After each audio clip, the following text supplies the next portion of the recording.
अम, तो 6 साल पहले वाली बात और आज की बात आप एक बार कंपेयर कर लें, आप एक बार देख लें, मतलब have we delivered, have we done something good, have we done something bad? I think the people of Hyderabad. गैर कानूनी तौर पर मुकीम रोहिंगी मुसलमानों को पनाह देने बीजेपी के इल्जाम का मुंहतोड़ जवाब देते हुए वजीर म्यूनसिपल एडमिनिस्ट्रेशन के टी रामाराव ने कहा कि मरकज की नाकामी की वजह से ही गैर कानूनी इमिग्रेंट्स मुल्क में दाखिल हुए। आर्या वैश्या समाज के एक इजलास से खिताब करते हुए के टी रामाराव ने सवाल किया कि मुल्क की सरहदों को महफूज बनाने की जिम्मेदारी आखिर किसकी है। के टी रामाराव ने कहा कि दिल्ली में 6 साल से बीजेपी हुकूमत बरस इक़्तिदार है। अगर गैर कानूनी तौर पर लोग मुल्क में दाखिल हो रहे हैं तो फिर सवाल पैदा होता है कि वज़ीर दाखिला अमित शाह और वज़ीर दिफा राजनाथ सिंह क्या कर रहे हैं। The business community for having me here. Ravi Prasad ji, thank you for organizing this, and to all the ladies and gentlemen. Well, I see only one lady, I think, in the room. And the other lady, of course, is here. So two ladies and gentlemen, yes. All of you, a very good afternoon. About 5 years ago, I think it was May 2000, in fact 6 years ago, May 2014, Ravi Prasad ji ने एक meeting organise किया था काचीगुड़ा में। पता नहीं इसमें से आप लोग कितने लोग थे वहाँ पे? ऑलमोस्ट है।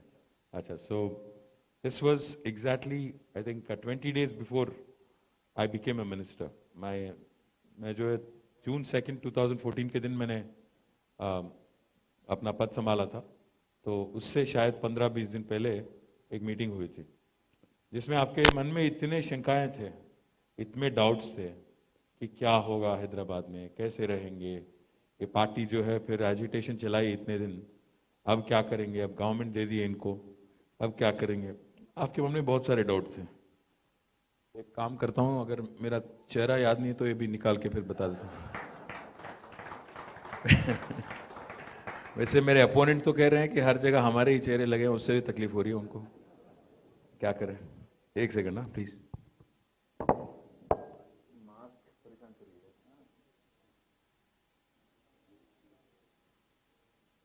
छोड़ देते हैं। तो 6 साल पहले वाली बात और आज की बात आप एक बार कंपेयर कर लें, आप एक बार देख लें, मतलब have we delivered, have we done something good, have we done something bad? I think the people of Hyderabad have the right to choose, have the right to decide. Because अगर आप आज 6 साल बाद देखेंगे कि केसीआर गवर्नमेंट ने तेलंगाना में किया क्या, आम आदमी के लिए क्या किया हमने, बिजनेसमैन के लिए क्या किया, सबके लिए क्या किया, आज मैं 15-20 मिनट में मैं समझाने की हमारे तरफ से मैं मेरी वर्जन बोलने की कोशिश करूंगा। आप एक पावर का सिचुएशन ले लीजिए, जैसा अभी रवि प्रसाद जी कह रहे थे, पावर का इतना बदतर हाल था कि फैक्ट्री वर्कर हड़ताल नहीं कर रहे थे, इंडस्ट्रियलिस्ट जाके इंदिरा पार्क के पास हड़ताल कर रहे थे। किरण कुमार रेड्डी साहब का दौर था, तो जाके हड़ताल किया, वहां पे पूछा कि भाई अगर 6 रुपया नहीं तो 8 रुपया ले लो, बट पावर दे दो। तो क्योंकि 2-2 दिन अगर पावर हॉलिडे होगा तो कैसे चलाएंगे, धंधा कैसे चलेगा, हम पे जो लोग डिपेंडेंट है वो लोग कैसे जिएंगे। ये आपका उस दिन का हाल था। और किरण रेड्डी साहब भी कुछ कम नहीं थे, उन्होंने भी बहुत डराने की कोशिश की कि अगर तेलंगाना बनेगा तो फिर यहाँ तो अंधेरा ही अंधेरा रहेगा, यहाँ पे तो कोई पावर प्लांट है ही नहीं। मैं आपको याद दिलाना चाहता हूँ, उस दिन 7,000 मेगावाट था तेलंगाना का इंस्टॉल्ड कैपेसिटी जो है, 7,000 था। आज 6 साल के बाद तेलंगाना का इंस्टॉल्ड कैपेसिटी है 16,000 मेगावाट पावर। और सबसे इंपॉर्टेंट बात है, आज पर कैपिटा कंजम्पशन पावर अगर देखेंगे आप तेलंगाना, बिकॉज पावर कंजम्पशन भी डेवलपमेंट का एक डायरेक्ट इंडिकेटर है, कितना पावर कौन से राज्य में कंज्यूम होता है वो भी एक इंडिकेटर है डेवलपमेंट का। इतना ज्यादा अगर आप फर्स्ट वर्ल्ड कंट्री देखते हैं जैसे अमेरिका है, यूरोप है, पावर कंजम्पशन बहुत ज्यादा होता है क्योंकि everybody uses all kind of gadgets, तो उसमें पावर कंजम्पशन भी होता है।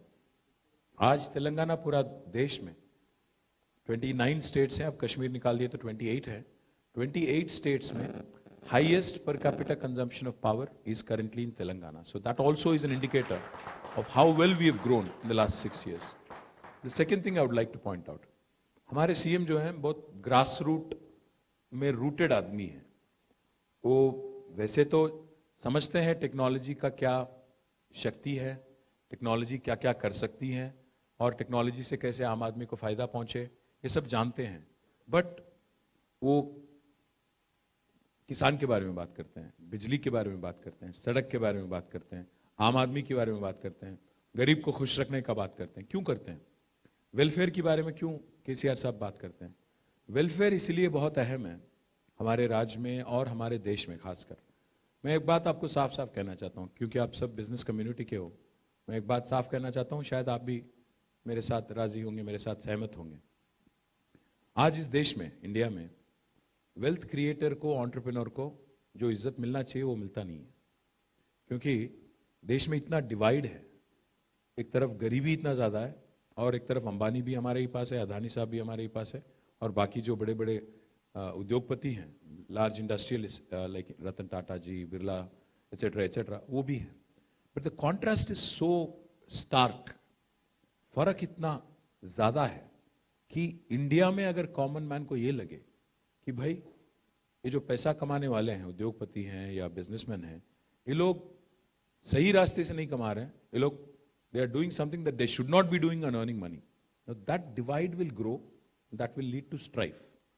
The reason why I say this is because आज अमेरिका अगर आप जाइए, यूरोप जाइए, वहां पे एक बात बहुत बहुत सेलिब्रेट किया जाता है। वहां पे अगर वॉरेन बुफे है या स्टीव जॉब्स हैं या बिल गेट्स हैं या कोई बड़े मतलब जेफ बीजोस हैं, इनको वहां पे पोस्टर बॉय करके देखा जाता है। भाई ये तो हमारे लिए आदर्श है, हमें ऐसे बनना है।